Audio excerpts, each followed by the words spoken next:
everyone, Kat here, your favorite ginger bibliophile. And since it's gonna be Monday soon, you know what that means.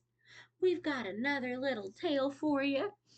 So, shall we get into it and see what kind of shenanigans are gonna happen this time? Let's see, what tale have we not read? Number 83, we have Lucky Hans. Now, is he really lucky? That's gonna be the question. Or is he just, stupid like he is in most stories? After Hans had served his master for 7 years, he said to him, "Master, my time is up, and since I want to go back home to my mother now, I'd like to have my wages." Well, that's pretty freaking trusting, not getting paid for 7 years. Yeah, I don't think so. "You've served me faithfully and honestly," said the master, "and I shall reward you in kind." So he gave Hans a gold nugget as big as his head. Where the heck has he been stashing that thing? Whereupon Hans pulled a kerchief out of his pocket, wrapped around the nugget, lifted it to his shoulder, and set out for home. That's gotta be a heavy sucker. How is he, not falling over? As he was meandering along, one foot following the other, he caught a glimpse of a rider trotting toward him on a lively horse. The man appeared to be very cheerful and vigorous. "Ah," said Hans very loudly, "riding is such a wonderful thing. All you have to do is sit there as if you're in a chair. You never have to worry about stumbling on stones. You can save on shoes and get wherever you want in a jiffy."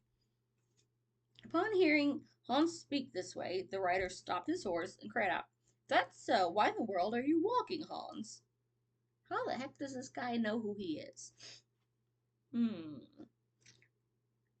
"I have to," he answered. "I've got to carry this large nugget. Sure, it's gold, but it's so heavy that I can't keep my head straight, and my shoulders been feeling the weight." "I'll tell you what," said the horseman. "Let's exchange. I'll give you my horse, and you give me your golden nugget." Yeah, Hans is stupid. Horses are expensive, but not worth a gold nugget the size of your head. Especially not an adult head. "Gladly," said Hans, "but let me warn you, it's terribly heavy to carry." The horseman dismounted, took the gold, and helped Hans get on the horse. The horseman put the reins firmly into his hands and said, "If you want to get at a quick pace, you've got to click your tongue and shout, 'Giddy up! Giddy up!'" Hans was in seventh heaven as he sat on the horse and began riding free and easy. After a while, he thought, he ought to be going faster. So he clicked his tongue and shouted, "Giddy up! Giddy up!" Whereupon the horse broke out into such a fast trot that Hans was thrown off and was soon lying in a ditch between the road and the fields. The horse would have run away too if it had not been stopped by a farmer who happened to be coming that way and driving a cow before him. Hans pulled himself together and got up on his feet, but he was very irritated and said to the farmer, "Riding's no fun at all, especially when you wind up with a mare like this one that bucks and throws you off. I'm never getting on that horse again. Now your cow is a different story. You can walk behind it at your ease. Not only that, you're sure of having milk, butter, and cheese every day. I'd give anything to have a cow like that." "I don't know about every day. You kind of got to work for that butter and cheese and warm milk. That's only good if you've got chocolate or something to mix in it." "Well," said the farmer, "if you really like my cow so much, then I'll be glad to trade the cow for the horse." I don't really know whether that's a good deal or not. Hans agreed with utmost joy. Though I will say this, he forgot that you can have burgers and steak. I love me some cows and I want to pet them, but I love burgers and steak too, so there's a reason I can't have a proper farm. So the farmer swung himself onto the horse and rode off in a hurry. I'm thinking he got the better deal. Now Hans drove the cow before him in a leisurely way and thought about his lucky deal. "All I need now is a piece of bread, and I'm sure to get some bread. Then I'll be able to eat my butter and cheese with it as often as I like. If I get thirsty, I'll just milk my cow and drink the milk. What more could my heart possibly ask for?" When he reached the tavern, he stopped and ate up everything he had with great relish, both his lunch and supper, and he ordered a glass of beer with his last few hellers. Then he continued to drive the cow onward toward his mother's village. As midday approached and Hans was trapezing over a heath that would take at least another hour to cross. The heat became unbearable. Indeed, it became so hot that his tongue stuck to the roof of his mouth with thirst. There's a way to remedy this situation, thought Hans. I'll just milk my cow and refresh myself with the milk. He tied the cow to a withered tree, and since he did not have a bucket, he put his leather cap underneath. However, no matter how much he tried, not one drop of milk came out. Was it a cow or a bull? I'm starting to wonder. And since he was so clumsy in the attempt, the cow finally lost her patience and gave him such a kick in the head with one of her hind legs that he fell down. It took a long time for him to recover and regain a sense of where he was. Fortunately, a butcher happened to come his way at that moment. He was pushing a young pig in a wheelbarrow and called out to Hans, "Somebody's been playing tricks on you." He helped good old Hans to his feet, and then Hans proceeded to tell him what had happened. The butcher handed him his flask and said, "Just take a drink and you'll feel better. That cow of yours probably won't give you milk because it's too old. At best, it's fit only for the plow or for the slaughterhouse." "No fooling," said Hans, who stroked his hair. "Who would ever have thought that? Naturally, it's a good thing to have a beast around your home that you can slaughter. It'll sure make for a lot of meat, but I don't care for beef that much. It's not juicy enough for me." Then he's been cooking it wrong. "On the other hand, a young pig like yours has quite a different taste. And just think of the sausages." Or, I was thinking ham and bacon and pork chops, but I guess sausage. "Listen, Hans," said the butcher, "I'd like to do you a personal favor as a friend and trade you the pig for the cow." Big old cow, little old wheelbarrow pig. He is not smart. "May God reward your kindness," said Hans, and he handed over the cow to the butcher, who in turn got the pig out of the wheelbarrow, gave Hans the rope to which the pig was tied so he could lead it away. He didn't even let him have the wheelbarrow after he ripped him off. These folks, they pretend to be his friend. As Hans resumed his journey, he thought to himself how everything was going just as he wished. Whenever anything disturbing happened, it was always set right immediately. Soon he met up with a boy carrying a white goose under his arm. They said good day to each other, and Hans began to tell him about his luck and how he always managed to make such advantageous trades. I think that horse kicked, or the horse threw him too hard and the cow kicked him too hard. The boy responded and said he was carrying the goose to a christening feast. "Just lift her," he continued, and he grabbed the goose by her wings. "See how heavy she is? They've been fattening her up for the last 8 weeks. Anyone who takes a bite of her after she's been roasted will have to wipe the fat from both sides of his mouth." "I agree," said Hans, as he weighed the goose with one hand. "She certainly is heavy enough, but my pig is no lightweight either."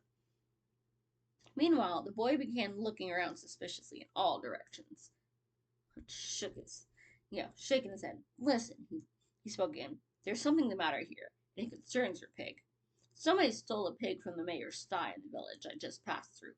I really fear that you've got the pig in your hands. They've sent some people out, and it'll be terrible if they caught you with the pig. The very least they'd do to you would be to throw you in a dark dungeon." That's a sneaky little kid. He knows exactly what he's doing. Good old Hans was horrified. "Oh, God! And couldn't you help me out of this mess? You know your way around these parts better than I do. Take my pig and give me your goose." "This means my taking a risk, too," responded the boy. "But I don't want to be at fault for your getting into trouble." So he took the rope in hand and quickly moved off with the pig down a side road. Clever. Now good old Hans felt free of his worries and continued his journey homeward with the goose under his arm. When I really did think about it, I got the better of him in the deal. First there's the fine roast meat, then the large amount of fat that will drip out and supply me with enough goose fat for my bread for the next 3 months. And finally there are the beautiful white feathers. I'll have my pillow stuffed with them, and nobody will ever have to rock me to sleep again. I'm sure my mother will be delighted with that. As he was passing through the last village, he came upon a scissor grinder standing next to his cart. His wheel was humming, and he was singing along. "I sharpen scissors and grind away, and let the wind guide me from day to day." Hans stopped and watched him. Finally, he went over to the man and said, "You feel so well because you like what you're doing, don't you?" Yes, said the scissors grinder. The business has got a solid foundation. A good scissors grinder is someone who can always find money whenever he digs into his pocket. So tell me, where did you buy that beautiful goose? I didn't buy it. I traded my pig for it. And we've got a picture there. Our little scissors grinder about to sucker this dude out of his goose, no doubt. And the pig, that I got for a cow. And the cow, that I received for a horse. And the horse, that I got for a gold nugget that was as big as my head. And the gold, oh, that made up my wages for 7 years' service. Say, you really know how to look out for your interests. Mm-hmm. Now, if only you could manage it so that you would hear money jingling in your pocket whenever you stood up, your luck would be made. How can I manage that? Hans asked. Anybody else know where this is going? You got to become a scissor grinder like me. Jenny, don't say it. And all you really need for that is a grindstone. The rest takes care of itself. Now I happen to have one here for you. It's a little damaged, but you won't have to give me anything for it except your goose. What about it? How can you even ask it? Hans answered, you'll make me the luckiest man on earth. If I have money whenever I put my hand in my pocket, I won't have to worry about anything anymore. So I handed him the goose and took the grindstone in return. Now, said the scissor grinder, as he picked up a plain, ordinary stone that was lying near him on the ground, I'm going to give you this solid stone as part of the bargain. You can hit it as hard as you want on it and straighten out all your old nails. Just make sure that you take good care of it. Really?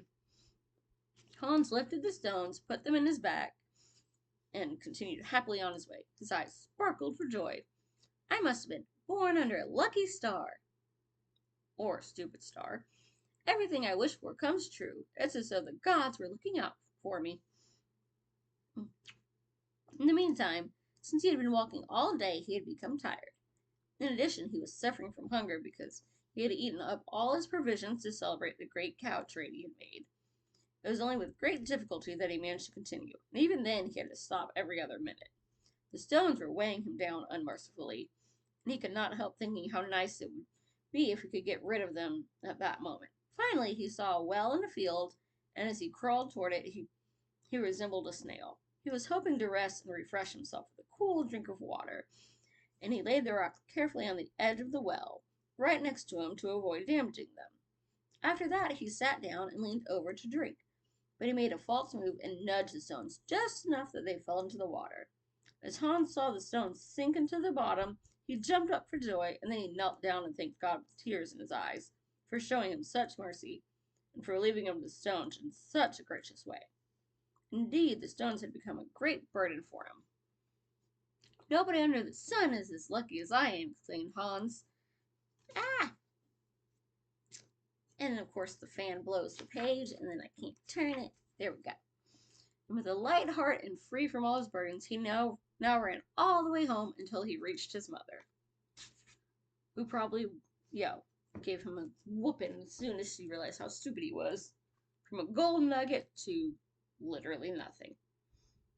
At least it's very easy to make him happy, so hopefully your luck is better than Hans's. I will see you soon. Bye. Happy reading.